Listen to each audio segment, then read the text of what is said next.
నేను అభినయదర్శిని వైఫ్ని. కడపలో ఉంటాను.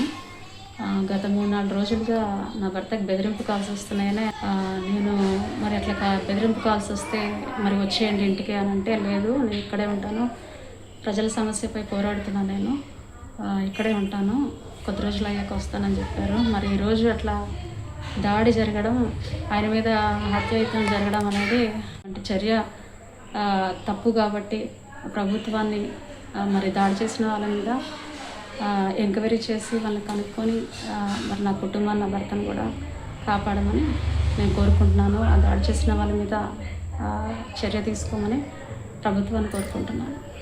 ఎప్పటి నుంచి మీకు థ్రెటనింగ్ కాల్స్ వస్తుంది?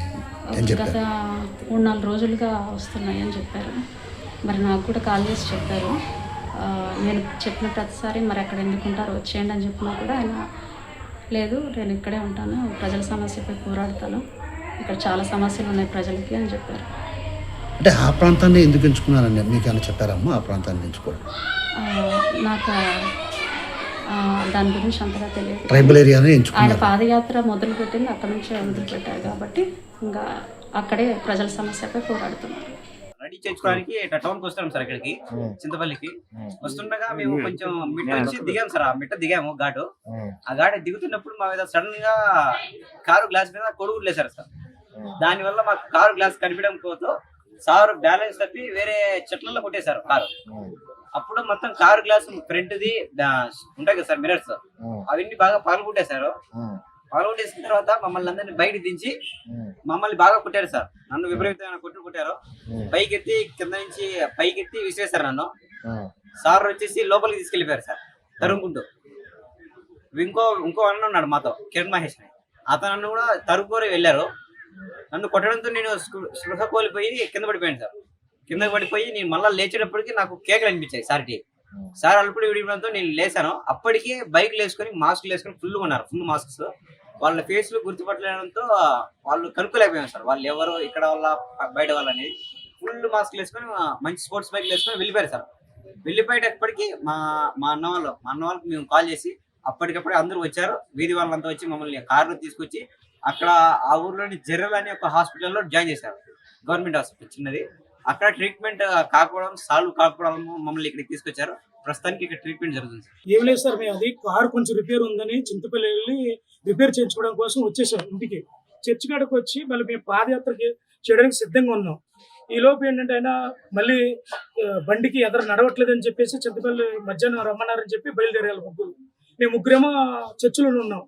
ఈ లోపు వెళ్ళిన 20 నిమిషాలకి గ్రామస్తులు ఉపాధి పని చేసుకున్న ఆ గ్రామం పక్కన నీరుతోటపాలు గ్రామం ఉంది, ఆ పక్కన కొండ కోట ఏదో ఉంది సార్, పక్క గ్రామం. ఆ గ్రామంలో ప్రజలు ఉపాధి పనికి వెళ్తూ ఉన్నారు. అక్కడున్న వాళ్ళు లేడీస్ ముందు పాదయాత్ర చేశాను అదంతా కూడా. వాళ్ళకి పరిగెత్తుకుంటూ వచ్చి మీ సార్ ఎవరు చంపేస్తున్నారు, వాళ్ళందరూ కొట్టేస్తున్నారు అనేసరికి నేను అక్కడి నుంచి మా వాళ్ళు గ్రామస్తులు నీరుతోటపాలెం గ్రామాలందరూ కూడా పరిగెత్తి ఆ టైంలో నేను ఏం చేయాలి నాకు అర్థం కాలేదు. చేతులు షేక్ వచ్చేసి ఏం చేయాలి అర్థం కాక ప్రజలందరినీ తీసుకెళ్ళా. ఈ లోపు అక్కడికి వెళ్ళిన తర్వాత అందరూ వచ్చారు. ఆయన మొత్తం ఎక్కడెక్కడ ఘాట్లు ఉండే నోట్లోంచి మాట రావట్లేదు. చిన్నపిల్లోడు ఉన్నాడు, అన్ని వీడియోలు చూపించారు అక్కడ వాళ్ళు తీసిన వాళ్ళు. ఆ బంతి ఎగరేసినట్టు పిల్లోడిని పైన పడేయడం మీరు వీడియోలు చూసుకుంటారు కదా సార్, సేమ్ జరిగింది. అది బాగా కొట్టేశారు, ఘాట్లు ఉన్నాయి. గుండ్ల మీద ఎక్కువ అలా 2 స్టంట్లు పడినాయి సార్ ఆయనకి, అభినయదర్శిని గారికి. ఆ స్టంట్ దగ్గర ఉన్నట్టు బాగా తన్నేశారు అంటున్నారు. ఇలా చూపిస్తూ ఉన్నాడు అస్తమని అక్కడే ఆ గుండె మీదే, ఇక్కడ నొప్పి అనుకుంటే ఇక్కడే అని అంటున్నాడు. అది బాగా తనబట్టి ఆయనకి చాలా ఇబ్బందికరంగా ఉంది సార్. నేను చూసింది అయితే అదే, ప్రజలు కూడా అక్కడ తీసిన వీడియోలో చూసిన వాళ్ళు కూడా అదే సార్. అక్కడ నుంచి జరిగి చాలా స్పీడ్ గా వచ్చారు. సార్ నేను ఆ ప్లేస్ లో జరిగింది ఉండలేదు సార్. పక్కనే ఒక 50 డిస్టెన్స్ సార్, మీటర్ల డిస్టెన్స్ లో చర్చ్ ఉంది సార్. అక్కడ ఎంతమంది దాడి చేశారు ఏమో సార్, మనకు చెప్తున్న గ్రామ ప్రజలు అయితే 3 నుంచి 6 ఉన్నారని చెప్తున్నారు సార్. అక్కడ లైవ్ లో చూసినటువంటి ఉపాధి పని వెళ్ళే వాళ్ళందరూ కూడా. ఎక్కడి నుంచి వస్తున్నారు మీరు? పాదయాత్ర ఎక్కడి నుంచి చేస్తున్నారు సార్? మేము మొన్న నీరుతోటపల్లిలో 16 రోజులు అంటే 2 వారాల నుంచి పాదయాత్ర చేస్తున్నాం సార్. ఆ గ్రామానికి వచ్చి సార్ మేము స్టార్టింగ్ అరకు స్టార్ట్ చేసాం. జనవరి 27వ తారీఖు నుంచి స్టార్ట్ చేసాం సార్. అక్కడి నుంచి మేము ప్రతి మండలం తిరుగుకుంటా, పంచాయతీ తిరుగుకుంటా, ప్రతి గ్రామాన్ని తిరుగుకుంటా పాదయాత్ర చేస్తున్నాం సార్. ఏంటంటే ప్రతి సమస్య కూడా అధికారం దృష్టికి తీసుకెళ్ళడం వల్లే అది కొందరికి నచ్చదని బెదిరింపు కాల్స్ కూడా చాలా వచ్చేసారు మాకు. ఎందుకంటే కాల్ లిఫ్ట్ చేసేది నేనే, మాట్లాడేది నేనే. చాలా దారుణంగా మాట్లాడారు అవి. అయితే మేము జాగ్రత్తగా ఉన్నాం. చర్చిలో కూడా కొందరు మాతోనే ఉంటున్నారు. అయినా భయపడడానికి ఇలా జరుగుతుంది తెలుసా. కానీ ఏ చర్చిలో ఉన్నారు అక్కడ నీరు తోటపాలెంలో చర్చ్ ఉంది సార్. చర్చిలో ఉన్నాం సార్. అక్కడే ఉంటున్నాం మేము. ఎన్ని రోజుల నుంచి?